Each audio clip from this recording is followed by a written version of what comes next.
Welcome to Universal Scholars Academy. In the last video, we have started the various type of reactions in the chapter chemical reactions and chemical equations of class 10th, and we are going to proceed it. Let's start. जैसा कि हमने पिछले class में पढ़ा था कि different type of chemical reactions यहाँ पे होती है, और हमने कुछ केमिकल रिएक्शंस को पढ़ा था जैसे कि combination reactions and displacement, single displacement reactions, इनको हमने पढ़ा था। अब आगे कुछ रिएक्शंस को करते हैं जैसे कि double displacement reaction. It is one of the most important displacement reactions और one of the most important reaction from point of exam point of view. Okay, जैसा कि इसकी जो प्रॉपर डेफिनेशन होती है, पहले उसी से स्टार्ट करते हैं कि डबल डिस्प्लेसमेंट रिएक्शन क्या होती है। In this type of reactions ions are exchange, ions are exchanged between reactants to form new compounds,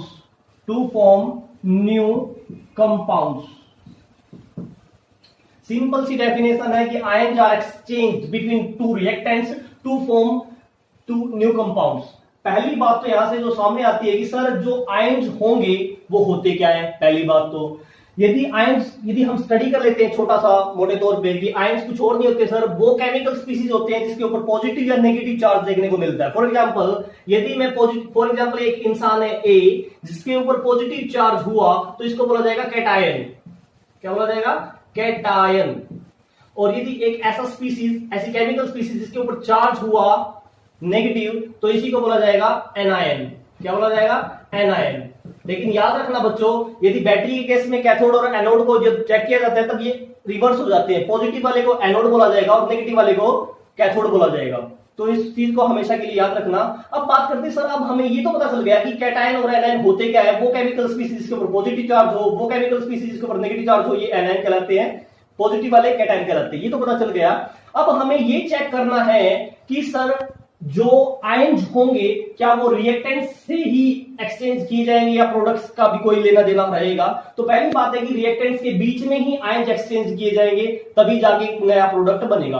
for example मैं स्टार्ट करता हूं छोटे से एग्जांपल के साथ। मैं लिखता हूं कि सर ए बी प्लस में सी डी और एक नई रिएक्शन यहां पे बनने वाली है। अब ये कैटायन एनायन है, मैं एक बार उसको भी दिखा देता हूं कि सर कैटायन कैसे बनेंगे। मैंने मान लिया कि sir let's assume A is cation then B is anion. Sir इस बात को समझना काफी आसान है क्योंकि इलेक्ट्रोस्टैटिक फोर्स ऑफ अट्रैक्शन के द्वारा दो जो नेगेटिव या पॉजिटिव जो स्पीसीज होंगी वो दोनों अपने आप को क्या करेंगी? अट्रैक्ट करेंगी, जैसा कि साइंस बोलती है। तो यहाँ पे पॉजिटिव और नेगेटिव वाले अट्रैक्ट करेंगे, इसलिए हमेशा एक साथ देखने को मिलेंगे। कभी भी ऐसा नहीं होगा कि यहाँ पे भी पॉजिटिव यहाँ पे भी पॉजिटिव, मतलब दोनों कैटायन कभी नहीं हो सकते। इसके बाद यदि बात करते हैं सी और डी के, इसको मैं मान लेता हूं सर ये भी कैटायन और ये एनायन। अब प्रोडक्ट जो बनेगा यहाँ पे डिस्प्लेसमेंट रिएक्शन के अंदर, डबल डिस्प्लेसमेंट रिएक्शन के अंदर, जो प्रॉपर डेफिनेशन क्या बोलती है कि सर यहाँ पे आपको क्या करना पड़ेगा? Exchange of anions, exchange of ions, ions और एक्सचेंज। तो यहाँ पे क्या होगा? Exchange of ions. आयंस बोले तो हमें पता चल गया सर पॉजिटिव एक आयन है, यहां भी पॉजिटिव आयन है, नेगेटिव एक आयन है, ये भी एक आयन है। ठीक है, तो मैं क्या करता हूं कि मैंने मान लिया कि सर यहाँ पे A प्लस को C प्लस के साथ यदि मैं क्या कर दूं? एक्सचेंज कर दूं तो क्या आंसर बनेगा?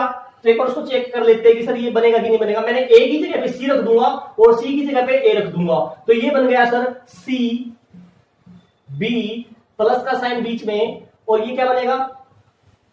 C B प्लस का साइन यहाँ पे क्या आ जाएगा? A आ जाएगा, A D। अब आपके दो नए प्रोडक्ट बने, किसकी हेल्प से बने? एक्सचेंज ऑफ आयंस की हेल्प से। मतलब यहां पे हमने क्या किया? दो आयंस को हमने क्या कर लिया? एक्सचेंज करा लिया। इसी को बोला जाता है डबल डिस्प्लेसमेंट रिएक्शन। इसी को क्या बोला जाएगा? Double displacement reaction. और इसी रिएक्शन का एक और इंपॉर्टेंट नाम होता है double replacement reaction, replacement reaction, double replacement reaction. और एक और नाम होता है साथ साथ मेटाथीसिस, मेटाथीसिस, ये भी इसी रिएक्शन का नाम होता है। जनरली बुक के अंदर यही वाला नाम होता है डबल डिस्प्लेसमेंट रिएक्शन। यहां से एक बात और बाहर निकल के आती है कि सर यदि हमने जब सिंगल डिस्प्लेसमेंट रिएक्शन को पढ़ा था तो वहां पे कहीं ना कहीं हमने प्रॉपर डेफिनेशन के साथ हमने चीजों को चेक किया था, तब ये बात का पता चला था कि सर जब जैसे ये था आपका सिंगल डिस्प्लेसमेंट रिएक्शन का एक एग्जांपल दूं, तो मैंने बोला था कि सर इसके अंदर क्या होगा, तो हाईली जो रिएक्टिव मेटल होगा, सॉरी एलिमेंट होगा, वो लेस रिएक्टिव एलिमेंट को चेंज कर देगा। क्या वही वाला कॉन्सेप्ट यहां पे लगेगा या नहीं, एक बार मैं इसको जानना चाहता हूं आपके थ्रू। क्या highly reactive element less reactive element को यहां पे डिस्प्लेस कराएगा या नहीं? ये क्या कहने का मतलब ये है, क्या डबल डिस्प्लेसमेंट रिएक्शन उसी प्रिंसिपल पे काम करेगी जिस पे सिंगल डिस्प्लेसमेंट रिएक्शन काम करती थी या करती है? तो मैं आपसे जानना चाहता हूं बच्चों इसी चीज को। तो इसका आंसर आएगा बिल्कुल नहीं सर। यहां पे लेस रिएक्टिव और हाई रिएक्टिव वाला कोई कंफ्यूजन नहीं रखना है आपको, यहां पे केवल और केवल एक्सचेंज ऑफ आयंस ही करना है। अच्छा, एक और इंटरेस्टिंग बात, ये आयंस तभी बनते हैं जब इस कंपाउंड को, जनरली कंपाउंड ही होगा आयंस बनेगा, तो इस जब दोनों कंपाउंड्स को, रिएक्टेंट्स को क्या किया जाएगा, जब गीला किया जाएगा, मतलब एक्वियस सॉल्यूशन, जब उसको पानी के अंदर डुबोया जाता है तभी आयंस बनेंगे, otherwise new product will not never be formed. कभी नहीं बनेगा आपका नया प्रोडक्ट, कभी भी नहीं बनेगा। तो यहां से एक बात ये भी सामने निकल के आती है कि सर ये तब प्रोडक्ट जब आपके कंपाउंड्स गीले होंगे, एक्वियस सॉल्यूशन के अंदर होंगे, तभी आपके प्रोडक्ट बनेंगे। दूसरे वाली बात, जो एक्सचेंज ऑफ आयंस होगा वो केवल और केवल रिएक्टेंट्स के बीच में होगा। ये कंफ्यूजन नहीं रखना कि यहां पे भी कुछ होगा ऐसा, यहां पे कभी नहीं रखना। तभी वैसे भी वैलिड चीज तो यही है कि नया प्रोडक्ट तो तभी बनेगा, तो ये भी हमेशा रिएक्टेंट्स के बीच में ही होगा, ठीक है। और यहां से एक और बात सामने निकल के आती है कि सर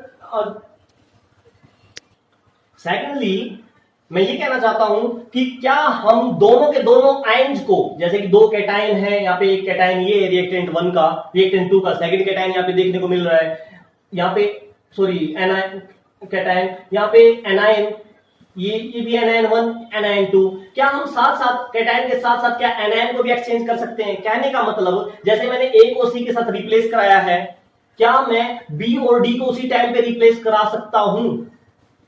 दूसरे वाली बात ये वाली जानने के लिए इंपॉर्टेंट है हमारे लिए इस लेवल पे, क्या सर मैं बी और डी को भी अभी रिप्लेस करा दूं? जैसा है कि आप बी को और डी को रिप्लेस करा दोगे तो ध्यान से देखना आंसर क्या बनेगा आपका, सी। ऑटोमेटिकली वही वाला रिवर्स हो जाएगी आपकी केमिकल इक्वेशन। आप करके देख लो इसी चीज को, जैसे मैंने ए को सी के साथ रिप्लेस कराया तो ये बन गया, यहाँ पे आएगा सी, तो मैंने लिख दिया सर सी, ठीक है सर। और यहाँ जैसे बी और डी को कराया तो ये बन जाएगा, यहाँ पे आएगा डी, तो ये बन गया डी, सी डी, प्लस में सी की जगह पे आएगा ए, तो ये बन गया ए, और यहाँ पे क्या आएगा, डी की जगह पे क्या आएगा, डी किसके साथ रिप्लेस हुआ था, डी किसके साथ होगा रिप्लेस, डी रिप्लेस होगा बी के साथ, तो आपका सेम प्रोडक्ट वही वाला बन जाएगा जो रिएक्टेंट था, मतलब A B plus C D. तो इसका मतलब ये हुआ कि हम एक ही टाइम पे दोनों के दोनों आयंस, जिसको बोलते हैं कैटायन और एनायंस, को हमारे को कभी भी रिप्लेस नहीं कराना। इसका मतलब एक बात साफ है कि सर इस रिएक्शन के अंदर जो की पॉइंट्स है, पहली बात तो आयंस को रिप्लेस कराया जाएगा, वो आयंस चाहे आपके कैटायन ले लो या आप एनायंस ले लो, आप किसी को भी ले लो, एक को ही लेना है, उनको रिप्लेस करा दो, चेंज करा दो, बस आपका इतना ही काम है। दूसरे वाली बात यहां से इंपॉर्टेंट थी कि दोनों के दोनों को हम रिप्लेस एक ही टाइम पे नहीं करा सकते। और थर्ड वाली बात यहां से सामने निकल के आती है कि एक्वियस सॉल्यूशन आपको लेना पड़ेगा, मतलब आयंस तभी बनेंगे जब आप उसको गीला रखोगे और एक्वियस लोगे, पानी के अंदर लोगे, ठीक है। फॉर एग्जाम्पल मैं एक छोटा सा एग्जाम्पल लेता हूं। यहां पे मैंने लिया सोडियम हाइड्रोक्साइड, जिसका फॉर्मूला होता है NaOH, सोडियम हाइड्रोक्साइड, प्लस लिया HCl, दो केमिकल कंपाउंड्स को लिया मैंने, सोडियम हाइड्रोक्साइड, हाइड्रोक्लोरिक एसिड, जैसा कि आप सभी जानते हैं। अब देखना यहाँ पे पहले तो बात तो ये है कि एक बार मैं चेक कर लेता हूँ सर कौन सा आयन है, मतलब कैटायन या एनायन, एक बार चेक कर लेता हूँ। मैंने चेक किया सर ये वाला पॉजिटिव होता है, Na हमेशा जब एक इलेक्ट्रॉन बाहर निकलता तो क्या बनेगा, Na पॉजिटिव, मतलब कैटायन। और OH हाइड्रोक्साइड जो स्पीसीज होती है वो हमेशा नेगेटिव की होती है, यहाँ पे H प्लस और Cl माइनस। अब मेरे को वही वाला काम करना है, exchange of ions. Exchange of ions का मतलब या तो आप कैटायन को एक्सचेंज करा लो या फिर एनायन को चेंज करा लो, आप एक्सचेंज करा लो, अब तभी आपका आंसर बन जाएगा। यदि यहां से मैंने इसको चेंज कराता हूं, मतलब कैटायन को मैंने चेंज कराया, तो देखना जरा Na की जगह पे आपको लिखना है H और H की जगह पे लिखना है Na, तो यहाँ पे Na था, मैं लिख देता हूं H, HOH बोले तो H2O, ये बन गया सर आपका H2O, मतलब वाटर तैयार हो गया यहाँ पे। दूसरे वाली स्पीसीज यहाँ पे क्या आएगा, Na आ जाएगा, तो NaCl, तो यही वाली रिएक्शन जिसको हम बोलते हैं क्या, साथ साथ न्यूट्रलाइजेशन रिएक्शन। क्या बोला जाएगा, न्यूट्रलाइजेशन रिएक्शन। न्यूट्रलाइजेशन रिएक्शन ये बहुत ज्यादा इंपॉर्टेंट है बच्चों, न्यूट्रलाइजेशन रिएक्शन। इसका रीजन यही है कि सर ये एक नेमिंग रिएक्शन है, न्यूट्रलाइजेशन रिएक्शन। यहां पे कुछ और काम नहीं होता, आपके जो बेस का काम क्या होगा, एसिड के इफेक्ट को काउंटर इफेक्ट करना होगा।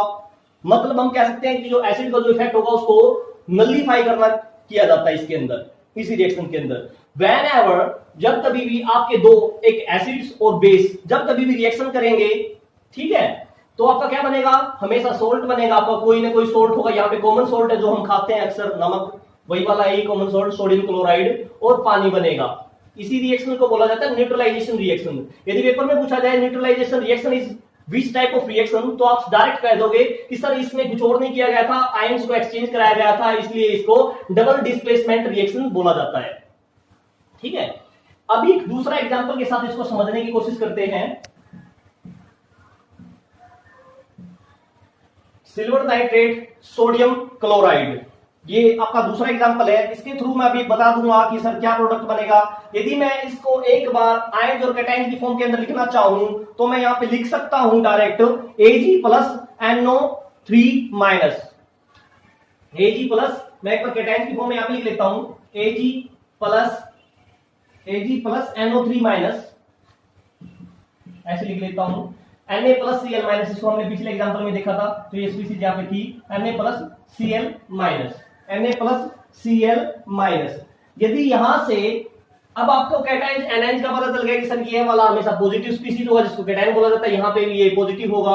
तो एक बार मैं कैटायंस के साथ एक्सचेंज करा लेता हूं। किसका करा लूं एक्सचेंज, एक्सचेंज ऑफ कैटायंस। तो मैं यहां पे लिखूंगा एक्सचेंज ऑफ कैटायंस। अब की बार मैं एक ऐसा एग्जांपल ले लेता हूं, आप किसी एग्जांपल को भी करके चेक कर सकते हो, ऐसी बात नहीं है कि इसी को किया जा सकता है। अब आयंस को कैटायंस को एक्सचेंज करा के देखो, एनायंस को एक्सचेंज करा के देखो, अलग अलग, लेकिन एक साथ एक्सचेंज करा दोगे तो पुराने वाली रिएक्शन जो आपका रिएक्टेंट था वही वाला बन जाएगा। इसलिए एक बार हम कैटायन को एक्सचेंज कराएंगे यहाँ पे, और दूसरी बार क्या कराएंगे, एनायन को एक्सचेंज कराएंगे, और आंसर बना के देखेंगे सर वही वाला बनता है, कुछ और चेंज आता है, पर उसको वेरीफाई करना चाहते हैं हम। तो यहाँ पे कैटायन लिया, कैटायन कौन कौन है, Ag प्लस Na प्लस। मैंने इसको चेंज कराया, मतलब Ag की जगह पे आपको Na लिखना है और Na की जगह पे आपको क्या लिखना है, Ag लिखना है। तो यहाँ पे क्या लिखूंगा, NaNO3, ये बन गया आपका sir Na sodium nitrate, NaNO3 plus में यहां पे क्या आ जाएगा, AgCl, silver chloride, silver chloride यहां पे बन गया। यदि मैं इसी ये तब बनाया जब मैंने एक्सचेंज ऑफ कैटायंस कराया है। यदि मैं एक्सचेंज ऑफ एनायंस कराऊं, एक्सचेंज ऑफ एनायंस, यदि मैं एनायंस का चेंज कराता हूं, मतलब नेगेटिव वाले पोर्शन को चेंज कराना चाहता हूं, तो पॉजिटिव तो रहेगा वहीं पे जहां पे था। तो यहां पे आपका नेगेटिव पोर्शन कौन सा था, NO3 माइनस और Cl माइनस, इनको चेंज कराना। मतलब यहां पे क्या आएगा, Ag की जगह पे तो Ag आएगा, पॉजिटिव स्पीसीज जो थी। NO3 की जगह पे क्या आ जाएगा, Cl आ जाएगा, AgCl, ठीक है, सिल्वर क्लोराइड। और आपका ये बनेगा प्लस में Na की जगह सेम Na ही रहेगा, कैटायन को चेंज नहीं कराना। Cl की जगह पे क्या आ जाएगा, NO3 आ जाएगा। तो ये बन गया NaNO3, AgCl प्लस NaNO3। तो हमने इस एग्जांपल से इस चीज को वेरीफाई कर लिया कि आप चाहे कैटायंस को एक्सचेंज कराओ या फिर एनायंस को एक्सचेंज कराओ, दोनों बार आंसर वही बनेगा जो बनना था। आप दोनों को एक साथ कंप्लीटली एक ही रिएक्शन के अंदर दोनों कैटायन और एनायंस को मतलब इकट्ठा आप एक्सचेंज नहीं करा सकते हो, इस बात को नोट करना है आपको, ठीक है। तो एक के तौर पे मैंने लिया सर लेड नाइट्रेट को PbNO3 की ट्वाइस और ट्वाइस 2Ki पोटेशियम आयोडाइड, यहाँ पे पोटेशियम नाइट्रेट के साथ मैंने रिएक्शन कराया, सॉरी प्रोडक्ट के तौर पे बनेगा कि क्या बनेगा, लेड आयोडाइड। बना कैसे, आप उसी मतलब एक्सचेंज ऑफ आयंस के तरीके से समझ सकते हो। ये पॉजिटिव हमेशा होता है, Pb प्लस होता है, NO3 हमेशा माइनस की फॉर्म के अंदर मिलता है। तो जब ये इसके साथ K पॉजिटिव और I माइनस हैलोजन होता है, नेगेटिव होता है, पोटेशियम के किसके फॉर्म में होगा, प्लस की फॉर्म में। आप एक को चेंज करा लो, चाहे तो पॉजिटिव को या नेगेटिव को, तो आप किसी को भी एक को चेंज करा लो। जैसे मैंने Pb को चेंज कराया, किसके साथ में, K के साथ में, तो Pb की जगह पे क्या आ जाएगा, K आ जाएगा। तो बनेगा क्या यहाँ पे, KNO3 की ट्वाइस, KNO3, ठीक है, पोटेशियम नाइट्रेट बनेगा। साथ साथ यदि मैं यहाँ पे K को जब चेंज करा तो यहाँ पे आएगा Pb, तो PbI2 बन गया, लेड आयोडाइड। तो इंटरेस्टिंग बात यहाँ पे ये है कि सर ये वाला जो लेड आयोडाइड होता है, ये क्या होगा, ये थोड़ा सा पानी के अंदर इनसोल्युबल क्वालिटी का होता है। इनसोल्युबल बोले तो पानी के अंदर जल्दी से घुलता नहीं है, इसका मतलब ये कुछ टाइप का प्रेसिपिटेट बना लेगा। प्रेसिपिटेट बोले तो जब हम किसी चीज की सॉल्यूशन के अंदर घोलने की कोशिश करते हैं तो कुछ जो चीजें नहीं घुलती वो नीचे ही रह जाती हैं दाने दाने की फॉर्म के अंदर, प्रेसिपिटेट्स के अंदर। तो यहां पे ये क्या करा लेगा, प्रेसिपिटेट्स बना लेगा। जनरली इसका कलर कैसा होता है, येलो कलर का होता है। तो क्योंकि ये प्रेसिपिटेट्स बना लेगा तो इसीलिए इस रिएक्शन को किस टाइप से बोला जाएगा, इसके अलग नाम होता है नेमिंग रिएक्शन के अंदर, इसको बोला जाएगा प्रेसिपिटेशन प्रोसेस या प्रेसिपिटेशन रिएक्शन। Precipitation reaction. हालांकि हम एक अभी इससे नेक्स्ट दोनों रिएक्शंस को, जो कि अभी मैंने बताया था, कौन सी रिएक्शन, रिएक्शन और प्रेसिपिटेशन रिएक्शन के दोनों की एक बार डेफिनेशन हम यहाँ पे लिखेंगे तो आपको और क्लियर कट पता चल जाएगा कि दोनों का मतलब क्या होता है और बनती क्यों है। तो दोनों की दोनों कहने का मतलब ये है कि यहाँ पे डबल डिस्प्लेसमेंट रिएक्शंस के ही एग्जांपल हैं। न्यूट्रलाइजेशन रिएक्शन और प्रेसिपिटेशन रिएक्शन दोनों की दोनों डबल डिस्प्लेसमेंट रिएक्शन के ही एग्जांपल हैं। यहाँ पे दोनों की दोनों तभी बनते हैं जब एक्सचेंज ऑफ आयन यहाँ पे होगा पॉसिबल, तभी ये केस हमारे सामने आएगा। क्योंकि यहाँ पे एक प्रेसिपिटेट बन गया इसलिए प्रेसिपिटेशन कहलाएगी। तो आगे देखते हैं। Next type of reaction is redox reaction. Actually redox reaction होता क्या है, एक्चुअली ये जो वर्ड है दो वर्ड से मिलके बना है, रिडक्शन प्लस ऑक्सीडेशन। रिडक्शन बोले तो अभी देखते हैं होता क्या है, रिडक्शन यहां पे आएगा ऑक्सीडेशन। तो जो रेडॉक्स बना है ये वर्ड रिडक्शन प्लस ऑक्सीडेशन ऐसे बना है, रिडक्शन प्लस ऑक्सीडेशन। अब रेडॉक्स रिएक्शन को जानने से पहले हमें ये जानना चाहिए और पड़ेगा कि सर रिडक्शन क्या होता है और ऑक्सीडेशन प्रोसेस या रिएक्शन कैसे होता है, क्या होता है, उसको समझना जरूरी है।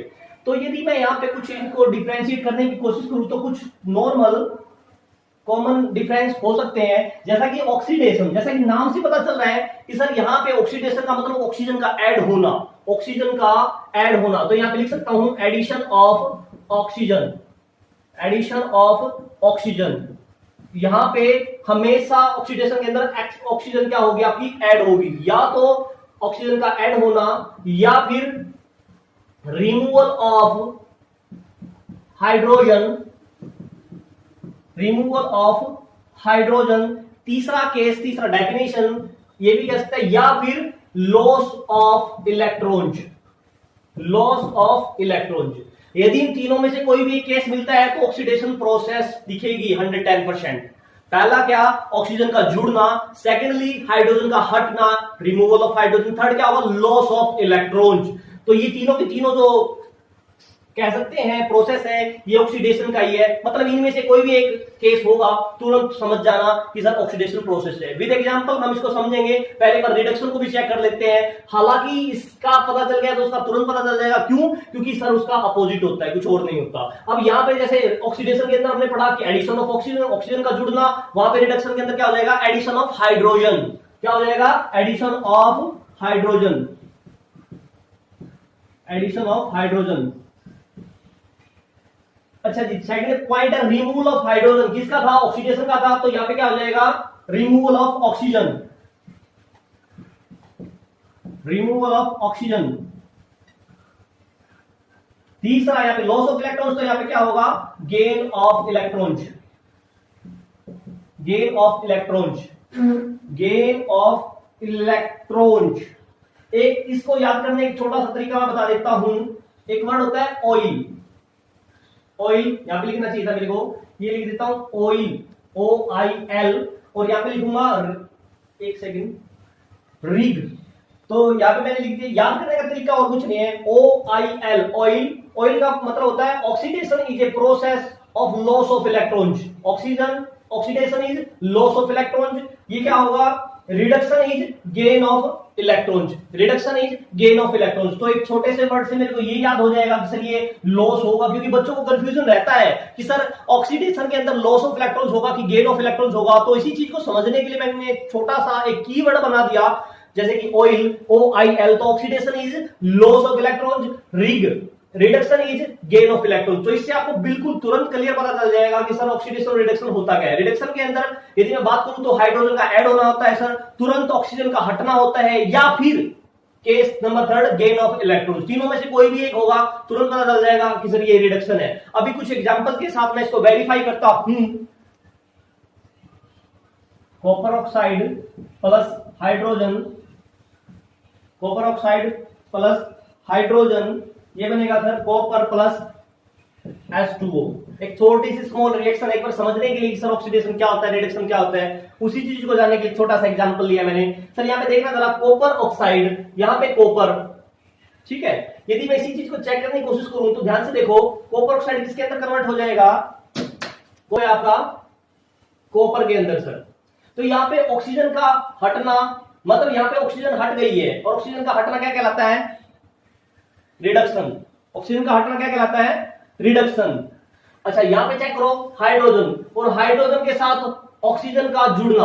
अब H2 था, ऑक्सीजन जुड़ेगा तभी तो H2O बनेगा। तो यहाँ पे ऑक्सीजन का क्या हो गया, जुड़ गया है सर, ऑक्सीडेशन हो गया। क्या हो गया, ऑक्सीडेशन हो गया। तो मैं यहाँ पे लिख देता हूं कि सर ऑक्सीजन का जुड़ना क्या कहलाता है, ऑक्सीडेशन कहलाता है। तो यहाँ पे H2 जो हाइड्रोजन होगा क्या हो गया, ऑक्सीडाइज्ड हो गया। किसकी फॉर्म में, H2O की फॉर्म में। मैं ऐसे कह सकता हूं सिंपली, कॉपर ऑक्साइड था वो क्या बन गया, कॉपर बन गया। तो इसका मतलब यहाँ पे ऑक्सीजन का हटना है, मतलब ऑक्सीजन हट गया, रिमूवल हो गया। रिमूवल ऑफ ऑक्सीजन हमने अभी पढ़ा था डिफरेंस के अंदर, तो क्या कहलाता था, रिडक्शन कहलाता था। तो मैं कह सकता हूं कि सर कॉपर ऑक्साइड रिड्यूस्ड हो गया, किसकी फॉर्म में, कॉपर की फॉर्म में। तो यहाँ पे देखो जरा, मैं इसको लिख सकता हूं रिडक्शन। कह सकते हैं कि ऑलवेज रिएक्टेंट गेट्स ऑक्सीडाइज्ड और रिड्यूस्ड नेवर प्रोडक्ट। तो मैं कहता हूं कि सर हमेशा जब कभी भी रेडॉक्स रिएक्शन के बारे में बात करेंगे तो हमेशा जो रिड्यूस्ड होगा या ऑक्सीडाइज्ड होगा वो हमेशा रिएक्टेंट ही होगा, ना कि प्रोडक्ट। पहला पॉइंट। सेकेंडली मैं कह सकता हूं कि अभी हमने पढ़ा था इसको कि सर जो कॉपर ऑक्साइड होगा, क्योंकि ऑक्सीजन इस पे रिमूव हुआ है यहाँ से ऑक्सीजन, तो ये हुआ है रिडक्शन। कॉपर ऑक्साइड का रिडक्शन के बाद क्या बन गया, Cu बन गया, कॉपर बन गया। तो रिड्यूस्ड हुआ है कौन, कॉपर ऑक्साइड। किया किसने है, H2 ने। देखो सेम लिख रखा है, H2 is helpful in reduction of copper oxide. H2 is helpful in reduction of copper oxide. That's why it is called reducing agent. ये reducing agent है इसीलिए। In the same way, CuO is helpful. Copper oxide is helpful in the oxidation of H2। जब oxidation होगा H2 का, oxidise होगा, तो H2 किसमें हो जाएगा, H2O के अंदर होगा। हेल्प किसने किया, हेल्पफुल ये है, इसलिए इसको बोला जाएगा ऑक्सीडाइजिंग एजेंट। क्या बोला जाएगा, ऑक्सीडाइजिंग एजेंट। थर्ड वाला पॉइंट है बच्चों, वो ये होता है कि the substance that gets reduced, the substance that get reduced is always act as oxidising agent. यहां पे ये क्या हुआ था, रिड्यूस्ड हुआ था, इसलिए ऑक्सीडाइजिंग एजेंट का काम करेगा। साथ साथ हाइड्रोजन जो कि ऑक्सीडाइज्ड हुआ था, इसलिए ये रिड्यूसिंग एजेंट का काम करेगा। तो कुछ एग्जांपल्स के थ्रू इसी चीज को जानने की कोशिश करते हैं कि किसका रिडक्शन होगा, किसका ऑक्सीडेशन होगा, कौन ऑक्सीडाइजिंग एजेंट होगा और कौन रिड्यूसिंग एजेंट होगा। तो एक छोटी सी स्मॉल इक्वेशन मैंने लिखा है यहाँ पे, कॉपर प्लस O2 ऑक्सीजन डाला इसके अंदर, तो कॉपर ऑक्साइड यहाँ पे बन गया। अब देखते हैं, अब सवाल क्या है कि ऑक्सीडाइज किसका हुआ इस रिएक्शन के अंदर। कॉपर के अंदर हमने पढ़ा था कि सर जब कभी भी ऑक्सीजन को ऐड होता है, मतलब addition of oxygen, that is called oxidation. तो यहाँ पे चेक करो आप कि सर यहाँ पे क्या हुआ, कॉपर में ऑक्सीजन ऐड हुआ है, तो इसी प्रोसेस को मैं क्या बोलूंगा, ऑक्सीडेशन। और यदि ये ऑक्सीडेशन है तो कहीं ना कहीं इसमें रिडक्शन भी हुआ होगा किसी इंसान का, लेकिन पॉइंट टू बी नोटेड वो होगा हमेशा रिएक्टेंट साइड की तरफ, ना कि प्रोडक्ट साइड की तरफ। पॉइंट 1 पहला यही बात बोलता है। अब दूसरा वाला पॉइंट, मतलब ये अब क्या हुआ है, यहाँ पे ऑक्सीडाइज्ड हुआ है, कॉपर हुआ है ऑक्सीडाइज। तो मैं यहाँ पे लिख देता हूँ कॉपर ऑक्सीडाइज्ड हुआ है। अच्छा रिडक्शन, अब सीधी सी बात है, ये ऑक्सीडाइज्ड हुआ होगा तो ये क्या हुआ होगा, रिड्यूस्ड हुआ होगा। फिर भी एक बार जान लेते हैं कैसे हुआ सर। यदि यहाँ पे देख चेक करो कि बच्चों कितने एटम्स हैं, ऑक्सीजन के 2 एटम्स हैं, और यहाँ पे केवल और केवल एक एटम है। बैलेंसिंग करने के थ्रू मैंने डाल रखा है, अदरवाइज यहाँ पे एक ही एटम है जनरली इस इक्वेशन के अंदर। तो एटम्स कितने हैं, एक ही, यहाँ पे 2 एटम्स हैं, यहाँ पे एक एटम है। तो इससे ऑक्सीजन की डायरेक्ट कमी मेरे को दिखाई दे रही है। ऑक्सीजन का हटना, ऑक्सीजन का हटना क्या कहलाता है, रिडक्शन। ऑक्सीजन का हटना क्या कहलाता है, रिडक्शन। तो यहाँ पे इसका क्या होगा, रिडक्शन होगा, रिडक्शन होगा, मतलब ये रिड्यूस्ड हुआ है ऑक्सीजन। तो मैं यहाँ पे लिख सकता हूं कि सर ऑक्सीजन यहाँ पे क्या हुआ होगा, रिड्यूस्ड हुआ होगा। और तो लास्ट वाला पॉइंट था जो मैं बता रहा था आप लोगों को कि जो ऑक्सीडाइज्ड हुआ है वो काम करेगा रिड्यूसिंग एजेंट का, और जो रिड्यूस्ड हुआ है वो काम करेगा ऑक्सीडाइजिंग एजेंट का। तो मैं यहाँ पे रिवर्स करके लिख सकता हूं इसको आसानी से। अब एक बार एग्जांपल नंबर 2 के अंदर देख लेते हैं इसी चीज को कि sir H2S plus Cl2 HCl बना और आपका सल्फर बन गया। इससे एक और बात है, यहाँ पे चेक करो ऑक्सीडाइजिंग किसका हुआ है। मैंने चेक किया सर यहाँ पे एटम्स कितने हैं, H के 2 है, H2S किस में गया, एस के अंदर गया, तो यहाँ पे हाइड्रोजन का रिमूवल हुआ। तो यहां पे आपने क्या देखा, H2S किसके अंदर चला गया, सल्फर के अंदर। तो मतलब यहां से आपका हाइड्रोजन जो है वो कम हो गए हैं। रिमूवल ऑफ हाइड्रोजन क्या कहलाता है, ऑक्सीडेशन। रिमूवल ऑफ हाइड्रोजन क्या कहलाता है, ऑक्सीडेशन। तो ये हो गया ऑक्सीडाइज्ड, मतलब H2S क्या हो जाएगा यहाँ पे, ऑक्सीडाइज्ड। और यदि यहाँ पे चेक करूं मैं Cl2 हो, तो Cl के साथ साथ अब क्या ऐड हो गया है, Cl के साथ ही इसके अंदर कन्वर्ट हो गया, तो Cl में क्या जुड़ गया, H जुड़ गया, और addition of hydrogen that is called reduction. तो यहाँ पे जो Cl2 होगा वो क्या हुआ होगा, रिड्यूस हुआ होगा। यदि मैं ऑक्सीडाइजिंग एजेंट के बारे में जानने की कोशिश करूं, तो यहाँ पे जो ऑक्सीडाइज हुआ है वो मेरा रिड्यूसिंग एजेंट होगा, तो मैं यहाँ पे लिख सकता हूं कॉपर। और यहाँ पे जो ऑक्सीडाइजिंग एजेंट कौन होगा, जो रिड्यूस हुआ होगा, तो यहाँ पे लिख सकता हूं O2। और इसी तरीके से in the same way oxidise कौन हुआ है, H2S हुआ, तो ये हो गया मेरा रिड्यूसिंग एजेंट, तो यहाँ पे लिख सकता हूं H2S। और यहाँ पे Cl2 जो कि रिड्यूस हुआ है, यहाँ पे क्या काम करेगा, ऑक्सीडाइजिंग एजेंट का। तो I hope you understand the entire topic redox reaction or types of reactions very well. Thank you so much guys.